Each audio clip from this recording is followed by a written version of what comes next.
Welcome back to the show, my friends. I am your host, Eric Szilagyi. If you've had an uncomfortable experience and you'd like to have it shared here on the show, please get a hold of me at contact.uncomfortable@gmail.com. The world wants to hear your cryptid and UFO experiences, so reach out to me and let's get yours on the next episode of Uncomfortable. If you haven't yet, make sure to like us on Facebook and Instagram, both at Uncomfortable Podcast 65. And once you get a chance to listen to an episode or two, please make sure to leave us a 5-star rating and review wherever you can. That alone is the most important thing that you can do to help get this show out in front of more people. And with more people listening, that means more great experiences coming your way. If video is more to your liking, then make sure to subscribe to Uncomfortable Podcast on YouTube, where you can get the video version of some shows and the audio versions as well. If that's where you like to listen to us, please make sure to click like and subscribe and hit that notification bell so you are notified with each and every new release. Take a minute and check out the Uncomfortable link tree. It's the single best place that you can find anything and everything uncomfortable all in one spot. The link for that is in the show notes below. Tonight, I've got a deep dive for you. It's just going to be me and you. If you're ready for this one, let's get into it.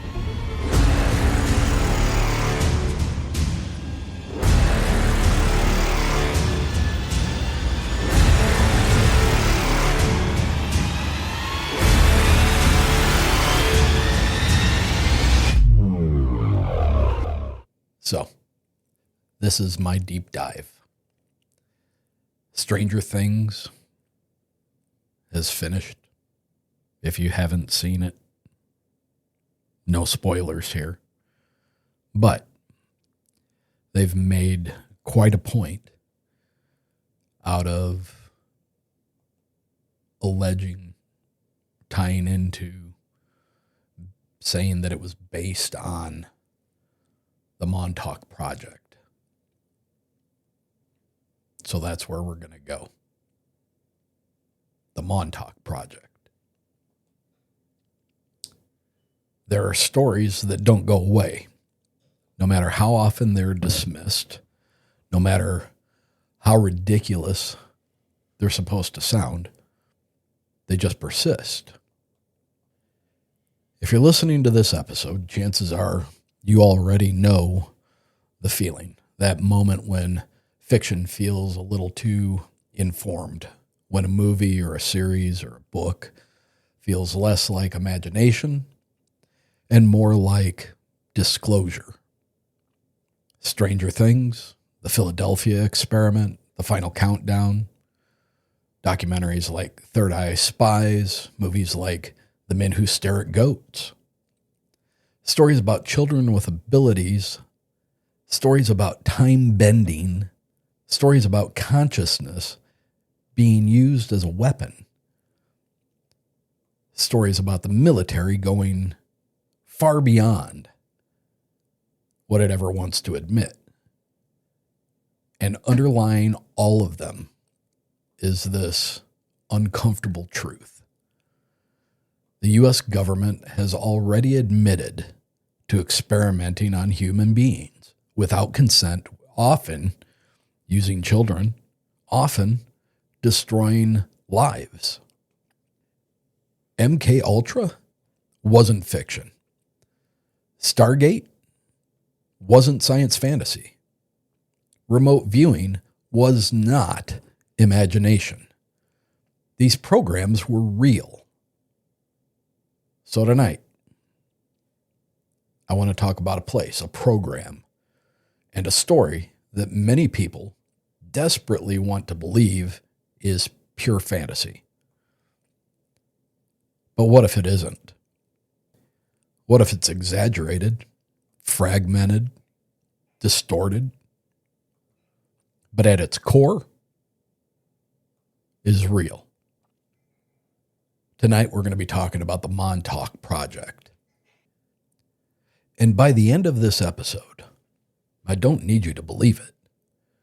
I just want you to be uncomfortable with how easily you've been told to dismiss it. Let's start with Camp Hero. the place that refuses to stay quiet. Because places matter. There are locations in this world where things happen, and even after the events are supposedly over, the place itself continues to feel wrong. Montauk Air Force Station, later called Camp Hero, is one of those places. And here's the important thing. It's not disputed history. It's not fringe theory. It's not internet lore. Camp Hero existed. It sits on the easternmost tip of Long Island, New York, a place already known for isolation, high winds, cold Atlantic air.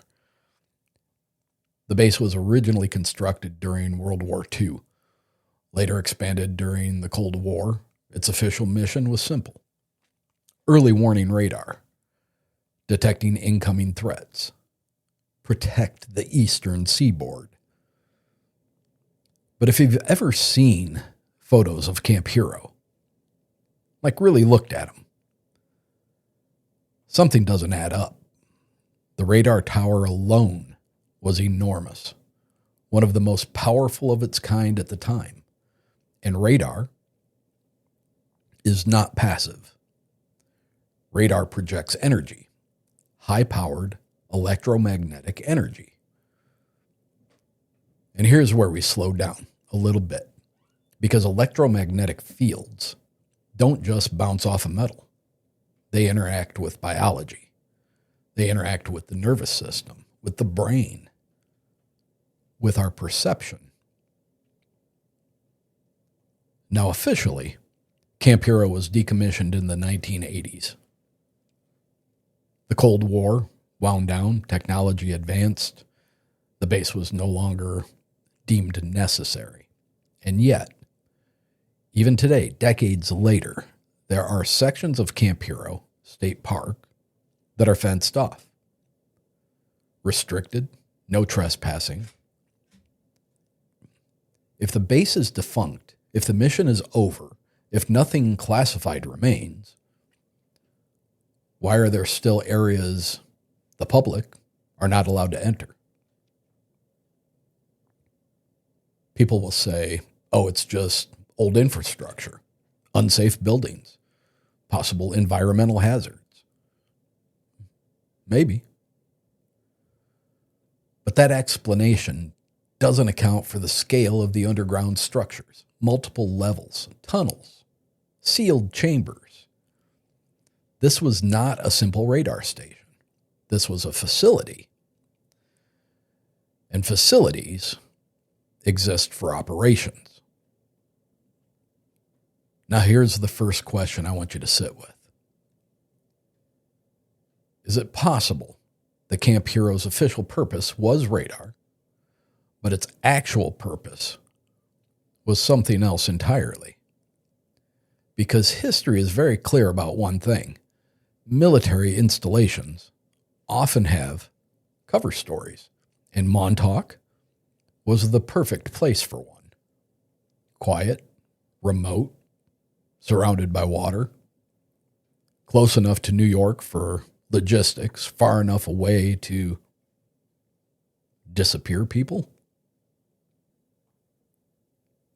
To understand Montauk, you have to understand something fundamental about government secrecy. Programs don't die. They change names. MK Ultra is the example everyone knows.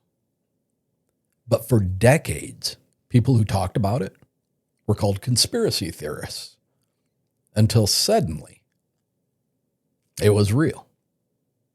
The CIA admitted it. Human experimentation, mind control, drugs, hypnosis, sensory deprivation, psychological torture. And here's a detail that often gets glossed over. A huge portion of the records destroyed intentionally. So when someone says there's no evidence Montauk existed, I gotta ask, No evidence, no surviving evidence. MK Ultra officially ended in the early 1970s. There was public outrage. There were congressional hearings. There was exposure. But here's the thing that nobody likes to talk about. The research questions didn't disappear. Can the human mind be controlled? Can perception be altered? Can consciousness be weaponized? Those questions, possibly too valuable to abandon. So what do? You move the research. You rebrand it. You push it deeper into black budgets. And this is where Montauk allegedly comes in, because Montauk wasn't about chemicals. It was about frequency, electromagnetic resonance, using the brain as a receiver, thought as a signal. This is not mystical thinking. This is neuroscience. Brainwaves are measurable, manipulable, influenceable. So the question becomes, what happens when you combine electromagnetic field with a human nervous system? And maybe more specifically, with a developing nervous system. The Montauk Project doesn't begin with leaked files. It begins with a man who said, "I didn't know what happened to me until I remembered." Preston Nichols did not claim to be a hero or a whistleblower. He claimed to be a victim. He said his memories were not accessible to him for years. This is where most people check out. Recovered memory, controversial. False memory syndrome exists. But here's the unsettling truth. Memory suppression was a stated goal of MK Ultra. That's not speculation. That's documented. Nichols claimed he worked on advanced electromagnetic systems, that he was involved in experiments without understanding their true purpose. And that's when he began to recover memories. They didn't come back cleanly. They came back fragmented, disjointed, overly emotional. And isn't that exactly how trauma memories behave? Nichols described discovering that Montauk wasn't just a base. It was a continuation, a place where earlier experiments, the Philadelphia, MK Ultra, had all been refined. And at the center of it was a device, a chair. Not metaphorical, not symbolic, a literal chair designed to interface with the human mind. He called it the Montauk chair. And according to Nichols, once you understand the chair, everything else starts to make disturbing sense. So let's talk about the chair, because once the chair enters the story, Montauk stops sounding like a vague conspiracy and starts sounding like an engineering problem. According to Preston Nichols, and later echoed by others, the Montauk chair was not symbolic. It was a physical apparatus, a reinforced chair surrounded by coils, connected to amplifiers, linked to the massive electromagnetic output of the Montauk radar system itself. Now hold that thought, because that detail matters. The radar array at Montauk was capable of generating enormous electromagnetic fields. And here's something that is absolutely true and not controversial. Electromagnetic fields interact with the human brain. It's not fringe science. That's why MRI machines require strict safety protocols. That's why certain frequencies can cause nausea, confusion, anxiety, hallucinations. So when Nichols describes a chair designed to focus and modulate those fields, that takes us out of fantasy territory, doesn't it? Now we're in applied neurophysics. The alleged purpose of the Montauk chair was amplification. Not creation, amplification. The subject seated in the chair already has latent abilities, psychic sensitivity, heightened intuition, unusual perception. The chair didn't give them the power. It magnified what was already there.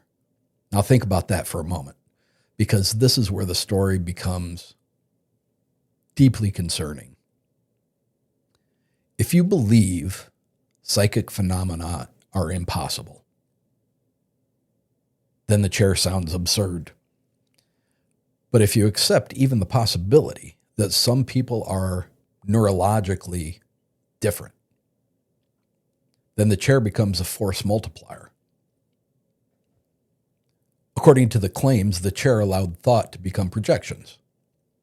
Images held in the mind of a subject could be externalized. Fear, anger, desire, physically manifested.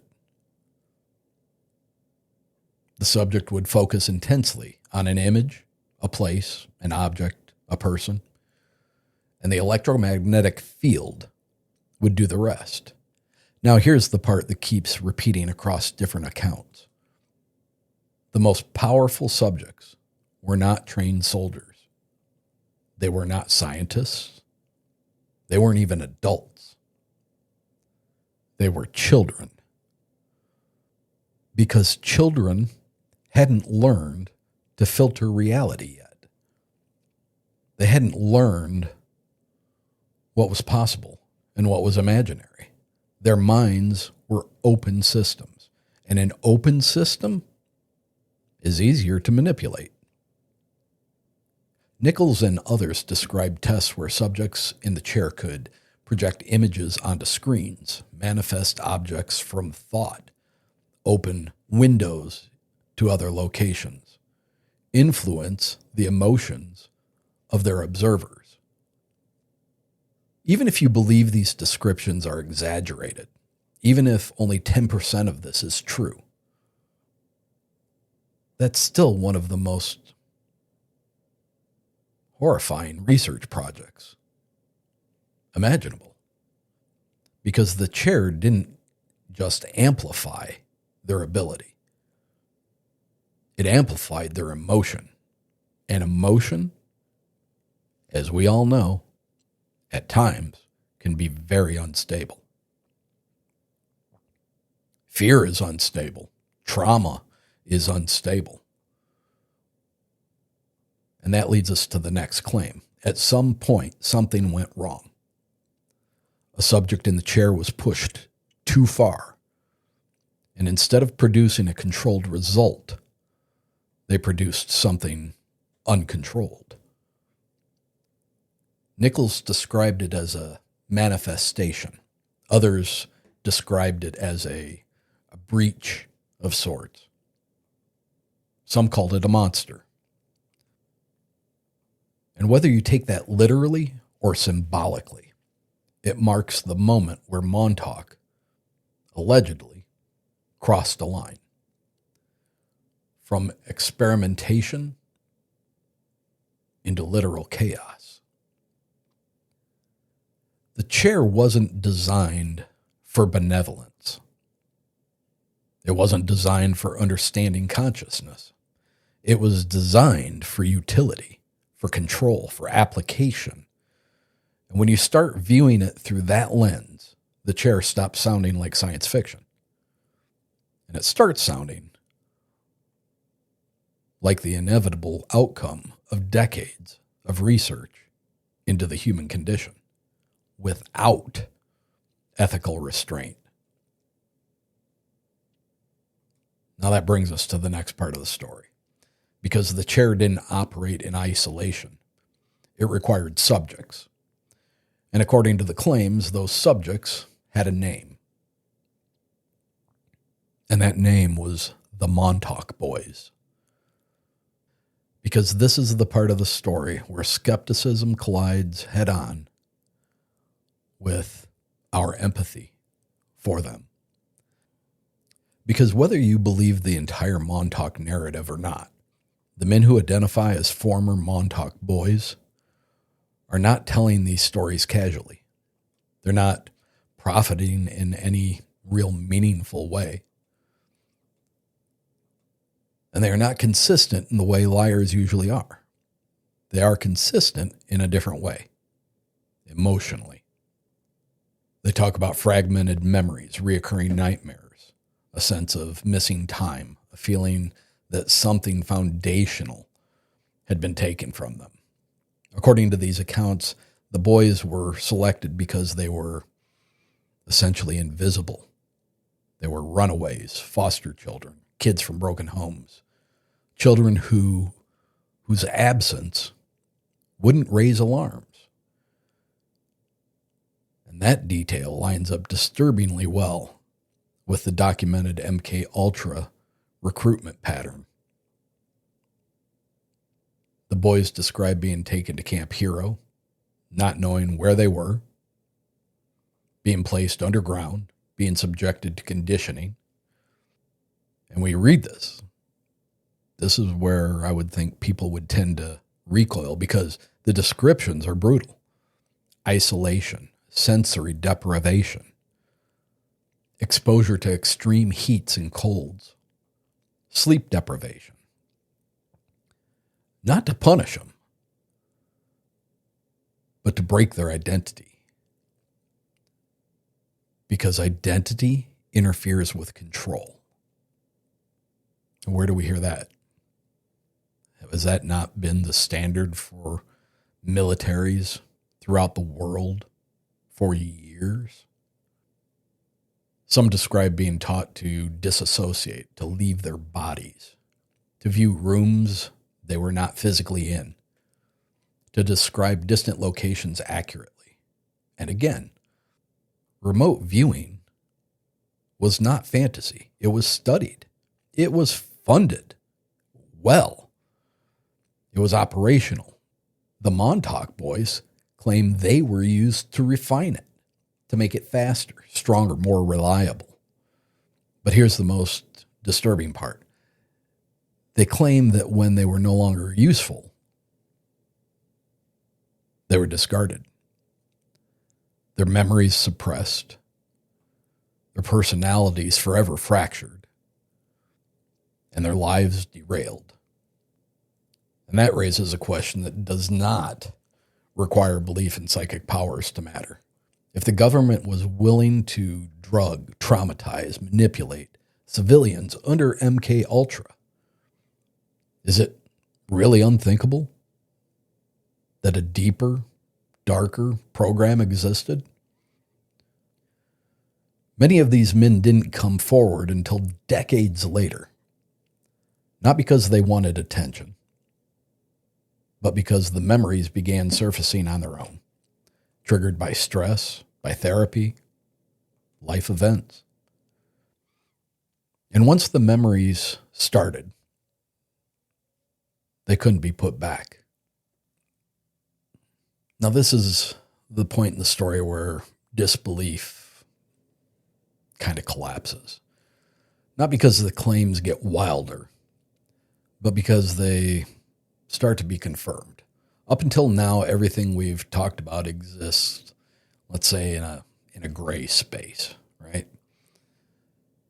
Testimony, memory, allegations. But now we hit a wall of something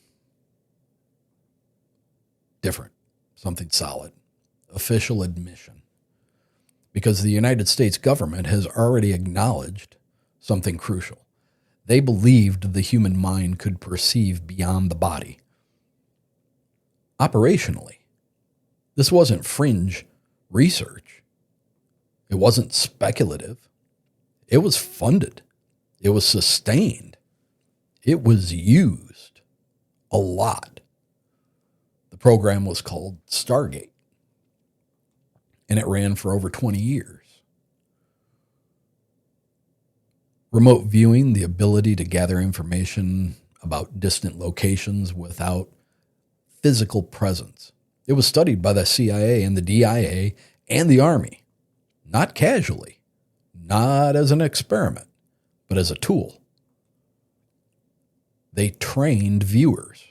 They tested them for accuracy. They evaluated the intelligence value of what they came up with. They would not have kept funding it if it never worked. The government doesn't sustain useless programs for 2 decades. They abandon them or they hide them. Stargate was eventually shut down. But the language used in the official reports, kind of fascinating. They didn't say it was impossible. They said it was inconsistent, unreliable, too dependent on the subject. And that's the problem Montauk allegedly tried to solve. According to Montauk claims, Stargate proved the concept. Montauk tried to engineer reliability, to remove the variables, to shape the viewer instead of accommodating their gift. Instead of finding gifted individuals and working within their limits, what if you reshaped the human being to fit the mission? What if you removed fear, removed ego, removed resistance? And this seems to be where trauma conditioning enters the picture, because trauma fragments the psyche, and a fragmented psyche is easier to access, easier to direct, possibly easier to suppress later. If remote viewing works sometimes, and if trauma increases disassociation, then a traumatized subject might be more capable. But at an unimaginable cost. This is where it seems like the Montauk Boys accounts line up so closely with known Stargate techniques. Descriptions of being taught to step outside of themselves, to view rooms, to describe objects, to report without interpretation. That language mirrors actual Stargate training manuals. And here's where the narrative gets even more weird. Because if Stargate was real, and if MK Ultra was real, then Montauk doesn't require belief in aliens or monsters to be plausible. It requires only one assumption: that the government continued its research quietly after being publicly exposed. And history supports that assumption again and again. So let's talk about, why did Stargate end? The official explanation is that it didn't provide actionable intelligence consistently. But that explanation only works if you believe the government tells the full truth about classified research. More often, they tell just enough truth to make you stop asking questions. Stargate may have been closed, or it may have been absorbed, folded into another program, given another name. Where have we heard that? OSAP, ATIP, Blue Book. And if Montauk existed, It fits perfectly into that transition period. Late Cold War, rapid technological advancement, deprivation, desperation for advantage, and most importantly, with minimal oversight. So when someone says there's no proof, I say you can respond with a better question. If we know consciousness-based intelligence programs existed, why is Montauk considered impossible? Is it because it's too advanced? Or because it's too ugly? Because it forces us to confront something darker than technology. It forces us to confront what we're willing to do when we believe national security is at stake. Because Montauk wasn't just about perception. It wasn't just about viewing distant places. According to the claims, it was about leaving time itself.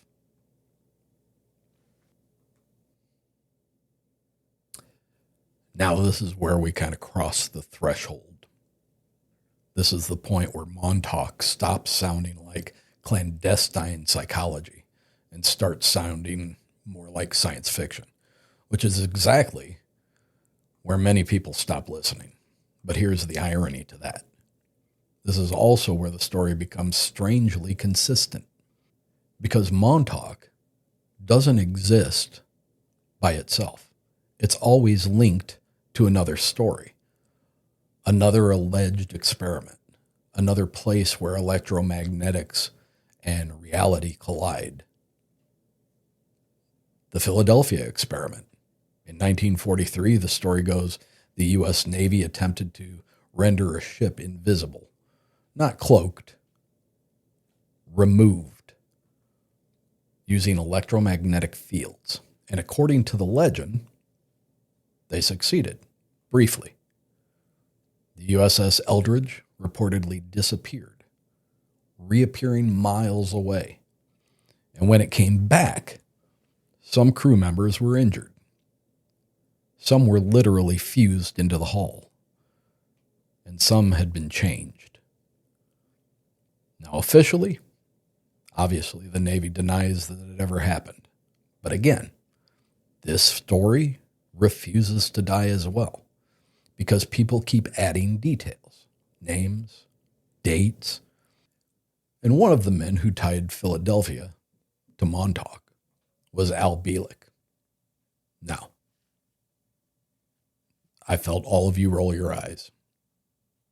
Al Bielek, quite possibly an absolute wackadoo. But we have to talk about him. Bielek claimed that Philadelphia was the prototype.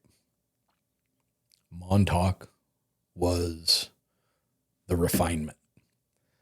That the technology just didn't bend light, it bent time.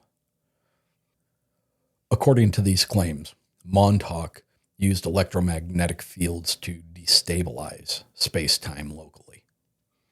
Not to send physical objects initially, but to create windows, moments of overlap, where information could pass, where perception could cross, and eventually, where matter could follow. This is where the Montauk chair comes back to the story, because the chair wasn't just amplifying psychic perception. It was allegedly being used to stabilize temporal effects, human consciousness as a guide, as an anchor, as the navigational system. Now let's take a breath, because it's not casual speculation. This is a very specific claim that consciousness itself interacts with space-time. And here's the uncomfortable scientific truth. Modern physics does not rule that out. We don't understand consciousness. We don't fully understand time. And when you don't understand something, you can't definitively say what it cannot do. According to the narrative, at some point, Montauk succeeded. They opened something.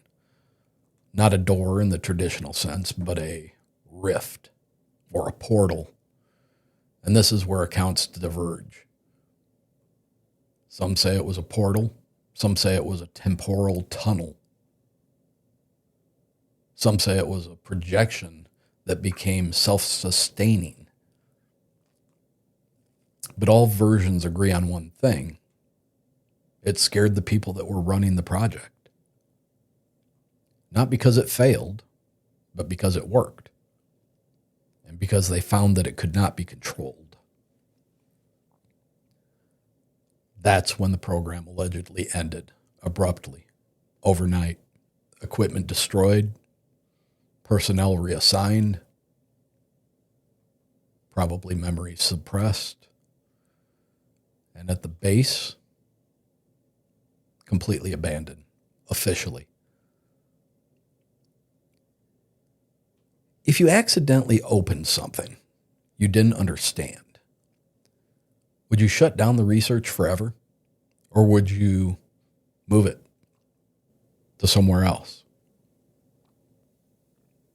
And this is kind of where the Montauk story becomes more than a story. It becomes a mirror of sorts. Reflects how power actually behaves. Not ethically, not responsibly, but predictably. Now, this part of the story starts to sound the most ridiculous. The monsters, the creatures, the things that supposedly came through. This is where most people check out and start to laugh. And that reaction, completely understandable. But stay here with me. Because monsters don't have to be literal to be real. According to several accounts, at Montauk, there was an incident, a moment where a subject in the Montauk chair was pushed beyond their limit. The story changes depending who tells it, but the core remains the same. The subject, often said to be Duncan Cameron, was emotionally overwhelmed. Fear, anger, panic. And instead of producing a controlled visualization, something else happened. The subject's subconscious took over. And what manifested wasn't an object. It wasn't a place. It was a thing. A creature. Let's not take that literally. Let's take it psychologically. Trauma does something very specific to the human brain. It fragments memory. It externalizes fear. It turns internal chaos into an external threat. Anyone who has worked with trauma survivors will tell you this. The mind creates symbols when it can't process reality correctly. Monsters are one of those symbols. They represent fear without form. Threat with no resolution. So when survivors describe monsters, we kind of need to ask a different question. Not, did a literal creature appear? But what happened to them? Not, did a literal creature appear? But what happened to them that their mind needed to describe it that way?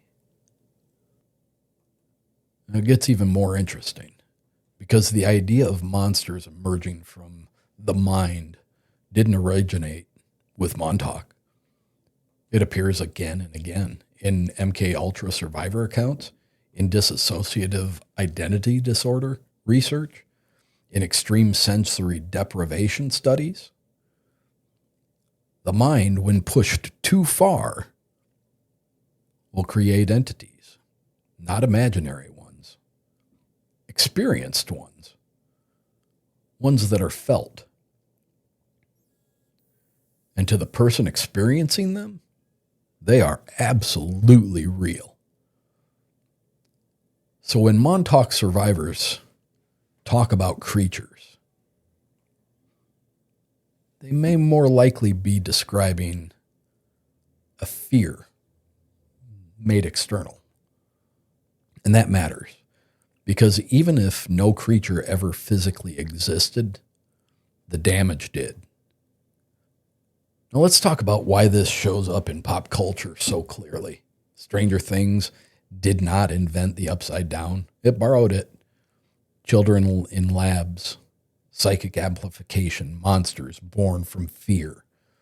This mythology resonates because it reflects something true. Not about monsters, but about abuse of power. About what happens when adults decide they can use children as tools. And then we have to talk about the Montauk Monster, the creature that washed up on shore 2008. Hairless, unidentifiable. Most likely explanation, it was definitely a decomposing animal. Probably a raccoon or some other small mammal. But symbolism doesn't care about explanation. The image reignited Montauk because it reminded people that some places never stop producing strange stories. Not because something is there. Not because something is there, but because something happened there. Because it isn't about believing in monsters. It's about recognizing how trauma echoes, how stories persist, how places absorb memory, and how diminishing the story entirely often says more about our discomfort than about its truth. And that brings us to the most important question. If Montauk wasn't real, why does it keep coming back? So there is a ton of criticism.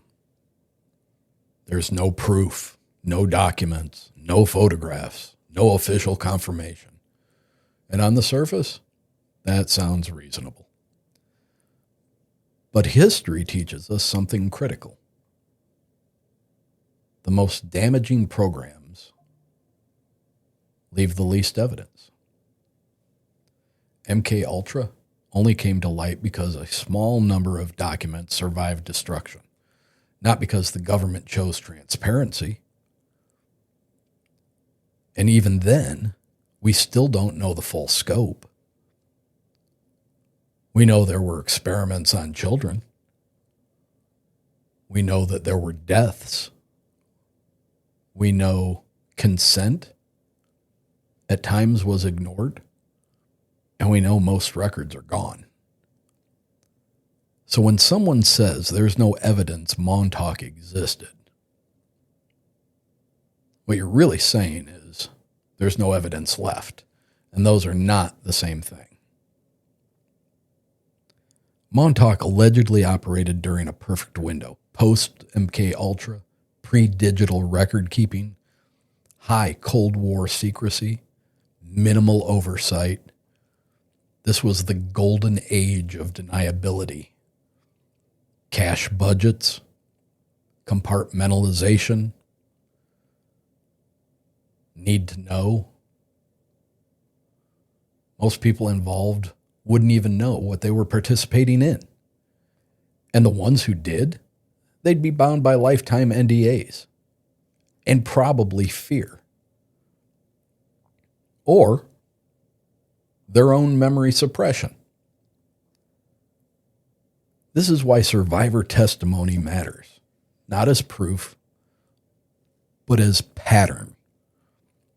Independent accounts, similar emotional responses, shared imagery. That doesn't prove the claims are literal, but it would strongly suggest something happened. And I think that leads to the final question. Not whether Montauk was real, but why do we need it to be unreal? So here's the truth. The Montauk Project doesn't persist because people want to believe in science fiction. It persists because it fits too well.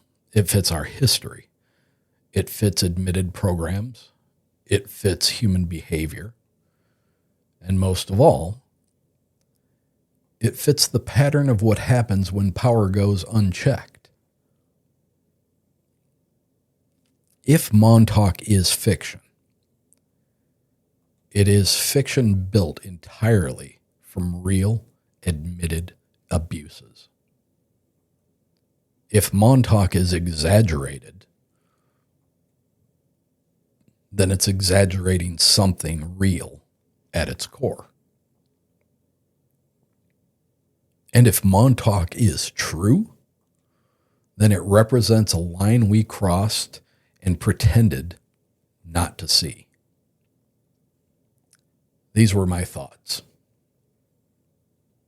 If this episode stays with you, if it lingers, if it bothers you, then it's done exactly what it was supposed to do.